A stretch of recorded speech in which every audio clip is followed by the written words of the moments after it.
Amados hermanos del grupo Edificados en la Palabra y amigos que nos escuchan a través de este medio diariamente, les saluda a su hermano en Cristo Jesús, David Meléndez Pérez, desde México. Paz a vosotros. Es un gusto y un placer, y sobre todo un honor, estar nuevamente con ustedes a través de este audio que vamos a escuchar, siguiendo el eslogan, amados hermanos, de Lucas, el Evangelio para el hombre o para los gentiles, en esta su quinta semana. Como subtema, la aparición del Hijo del Hombre.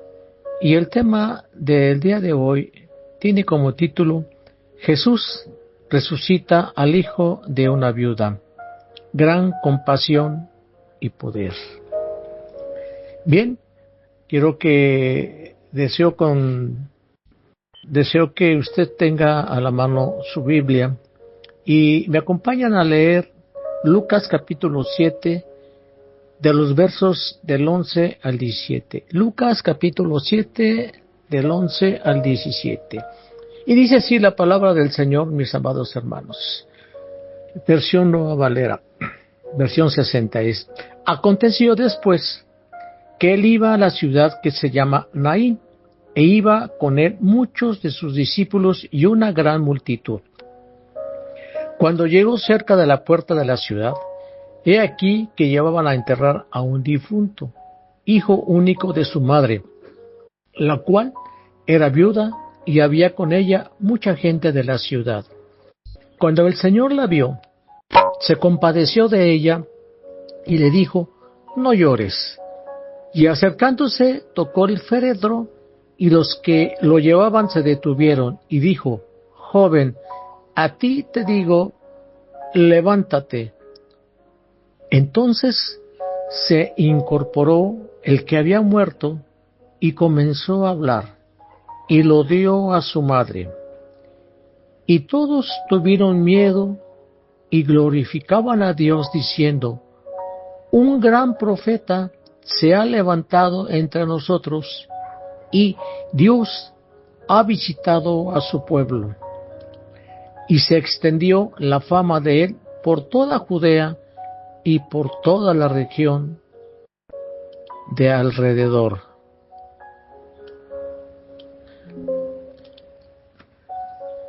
Buenos hermanos, en la antigüedad los estoicos creían que la característica principal de Dios era la apatía, un Dios indiferente, incapaz de sentir, y esta filosofía del estoicismo aún en nuestra actualidad es aprobada por muchas personas de este mundo que expresan si existe un Dios, y si hay un Dios que vive o que existe, ¿por qué permite dolor, muerte, guerras y sufrimientos en este mundo? Es un Dios insensible y cruel. Y si a esto le agregamos el pensamiento de los saduceos de esa época, que no creían en la resurrección, el evento que se narra en el Evangelio de Lucas es el suceso más extraordinario de la historia, es la resurrección de los muertos, mis hermanos. En la actualidad, algunas personas tienen una gran dificultad para creer las afirmaciones de la resurrección, ya sea sobre el hecho de que Jesús fue resucitado o por la promesa dada a los creyentes para ser resucitados cuando Él venga. Y en esta mañana abordaremos un tema muy hermoso que narra el Evangelio de Lucas, que estamos estudiando, mis amados hermanos, en el cual presenta a Jesús como el Salvador compasivo y misericordioso, centrado en la humanidad, especialmente en los marginados y necesitados. Muestra a un Jesús como el Hijo del Hombre, un título que Jesús usaba frecuentemente para sí mismo. Y antes de iniciar esta reflexión, yo quiero invitarles que hagamos una oración. Bendito Padre que moras en las alturas de los cielos, nos acercamos a ti, ante tu trono, para darte las gracias por la vida que nos das, Padre Celestial, por el momento que vamos a estudiar, a reflexionar sobre tu palabra, y permite que los corazones que están dispuestos a escucharte sean abiertos y su entendimiento sea también, Padre Santo, para que esta palabra quede en el corazón de cada uno de ellos. Bendice a cada uno de mis hermanos oyentes, bendice a este grupo edificados en la palabra, bendiciendo a sus administradores siempre, Padre Santo, dándoles sabiduría, entendimiento y paciencia para gobernar, para dirigir, para pastorear a tu pueblo. Gracias por esto, en el nombre bendito de Cristo Jesús. Amén. El pasaje inicia diciendo, como ya leímos, poco después Jesús, en compañía de sus discípulos y de una gran multitud, se dirigió a un pueblo llamado Naín. Lucas 7:11. Este evento, amados hermanos, fue el día siguiente de haber curado al criado del centurión. Cuando se dirigió a Naín, Naín estaba a solo 6 millas de Nazaret y como a 40 kilómetros de Capernaum. Jesús viajó toda esa distancia para traer consuelo a la viuda sufriente. Es particularmente interesante mencionar o notar que en esa región, hace mucho tiempo atrás, Eliseo resucitó al hijo de la mujer sumanita. Segunda de Reyes 4, del 18 al 37, para que usted lo busque y lo lea. Era ya tarde cuando Jesús, sus discípulos y una gran multitud le acompañaban. Observemos con cuidado que el texto sagrado nos dice que iban con él muchos de sus discípulos. La Escritura nos dice que no nos dice que iban todos, o sea, que no iban todos. Quizás esto explica el hecho de que en este pasaje solo lo narra el Evangelio de Lucas. Sigue diciendo la palabra del Señor. Cuando llegó cerca de la puerta de la ciudad, he aquí que llevaban a enterrar a un muerto, el único hijo de su madre, la cual era viuda, y una multitud de familiares y vecinos que asistían al funeral del joven. Lucas 7:12. Este joven, hermanos, era hijo único de su madre, viuda, como ustedes saben. Ella dependía de él para que fuera el sostén de su vejez. No sabemos si la muerte fue inesperada por alguna enfermedad. El texto no lo dice. Lo que sí dice, mis hermanos, es que un gran número de personas seguía al Señor y aquí otra multitud acompañaba a la viuda al cementerio mostrándoles solidaridad. Pero acontece algo inesperado, nunca antes ocurrido en esa ciudad. Y cuando el Señor la vio, se compadeció de ella y le dijo, no llores. Verso 13. Cabe preguntar aquí, hermanos, ¿qué vio Jesús?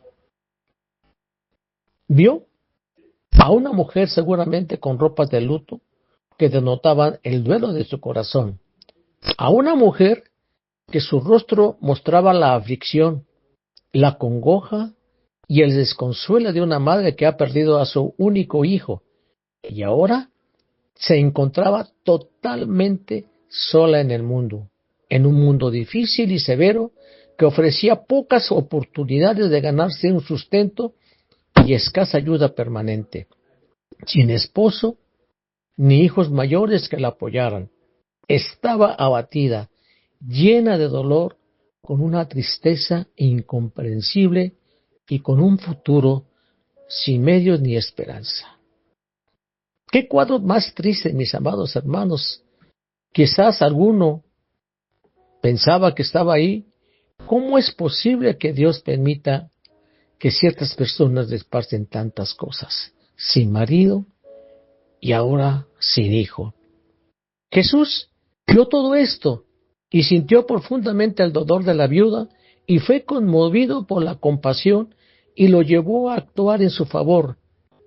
La palabra compasión en griego es splanixomai y tiene la idea de enternecimiento en las entrañas, es decir, Jesús se enterneció en lo más profundo de su ser. Qué hermosa enseñanza rescato yo de este momento. A ver a un Jesús lleno de ternura que nos impulsa a hacer lo mismo, a servir con amor y empatía a nuestros semejantes, mis hermanos, en los momentos más difíciles de su vida. El apóstol Pablo y el apóstol Pedro nos exhortan a ser todos de un mismo sentir, compasivos, amándonos fraternalmente, misericordiosos y amigables. Primera de Pedro 3:8. Más bien, sean bondadosos y compasivos con otros, y perdónense mutuamente así como Dios los perdonó a ustedes en Cristo. Efesios 4:32. Pero Jesús nos dice, bienaventurados los misericordiosos, porque ellos alcanzarán misericordia. Mateo 5:7. Como esta mujer viuda que alcanzó la misericordia de Dios, ella no pidió ayuda, hermanos. Era tan profundo su dolor que sus labios no emiten ninguna palabra.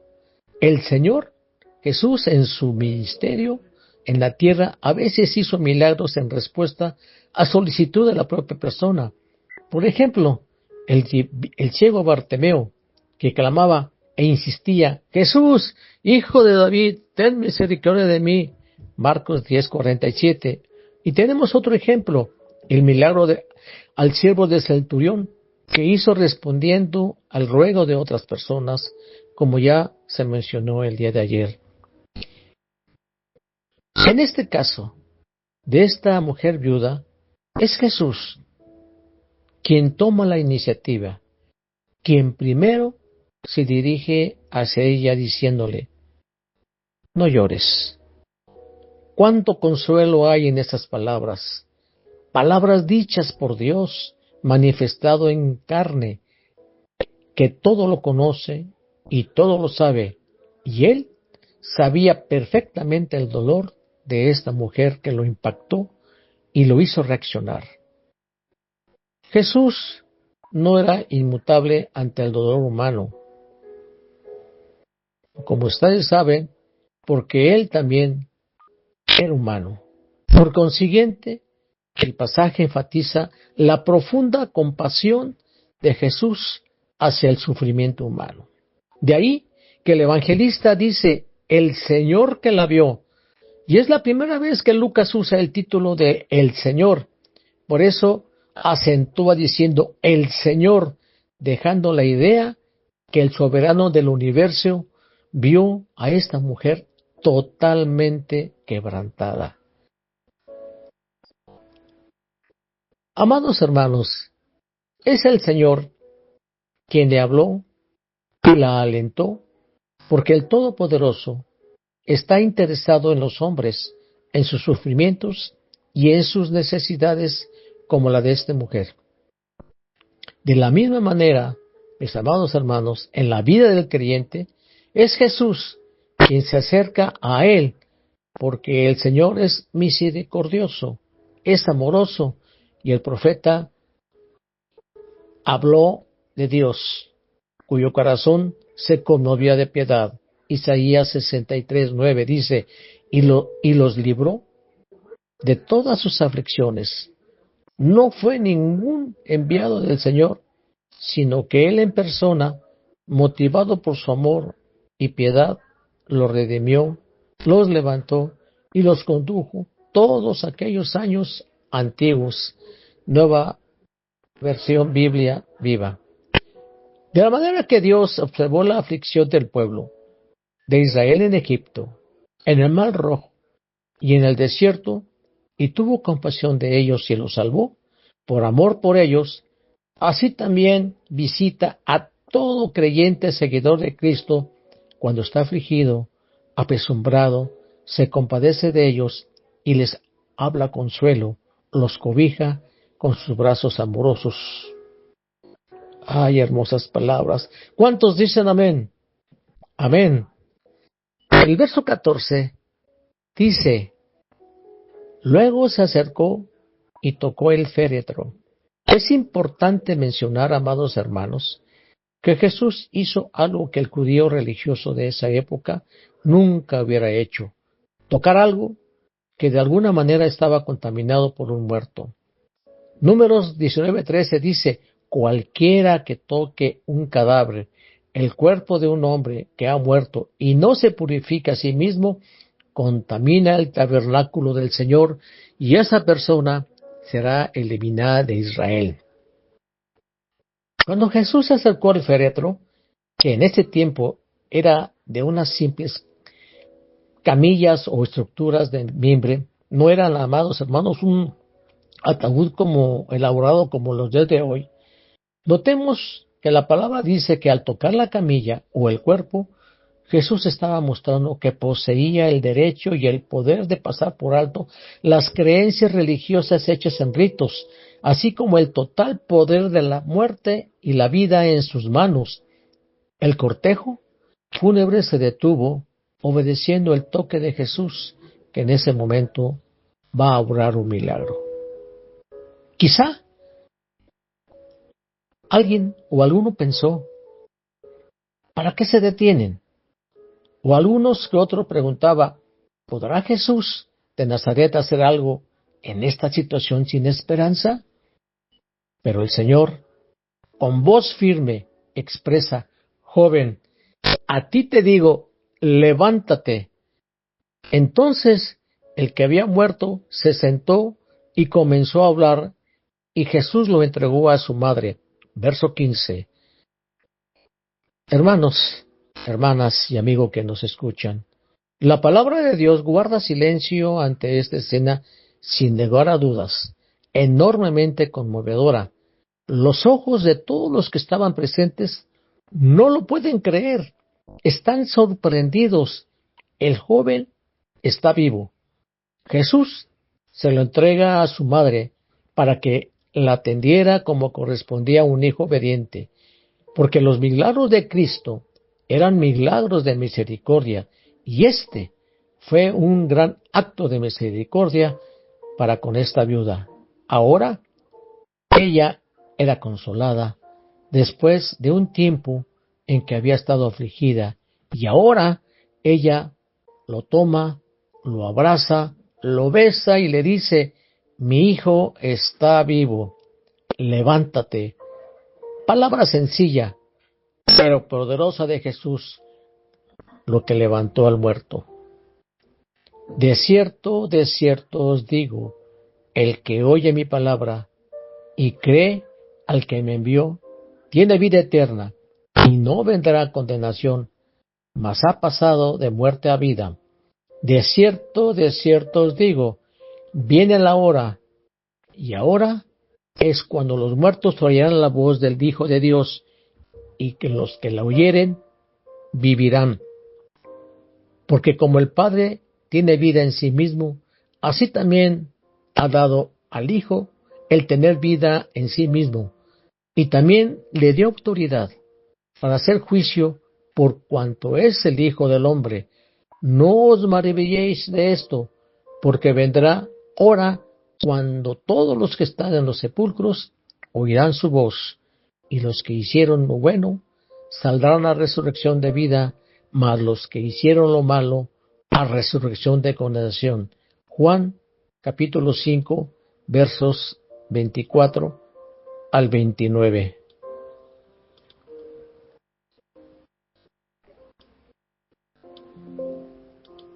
Amado hermano, amada hermana, usted al aceptar el ofrecimiento de Cristo encontró la vida.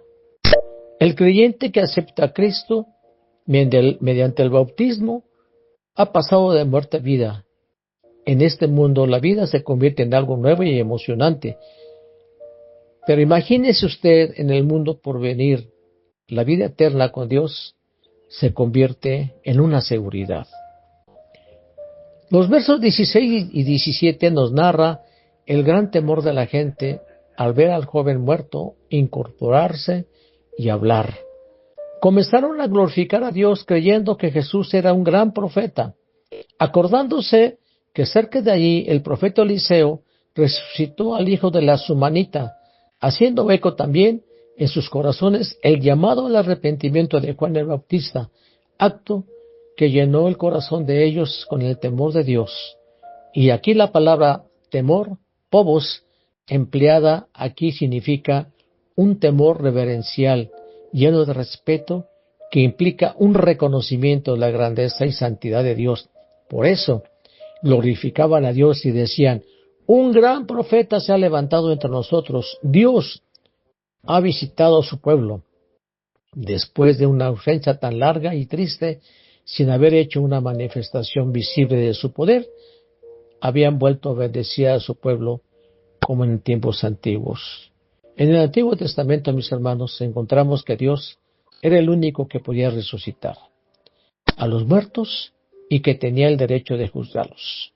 Dios soy yo, y no hay más Dios a mi lado. Yo hago morir y yo hago vivir. Deuteronomio 32:39.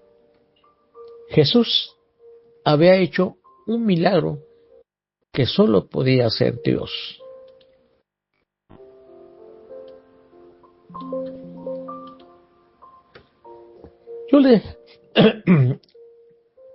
Había un extenso avivamiento que recorría todo Israel.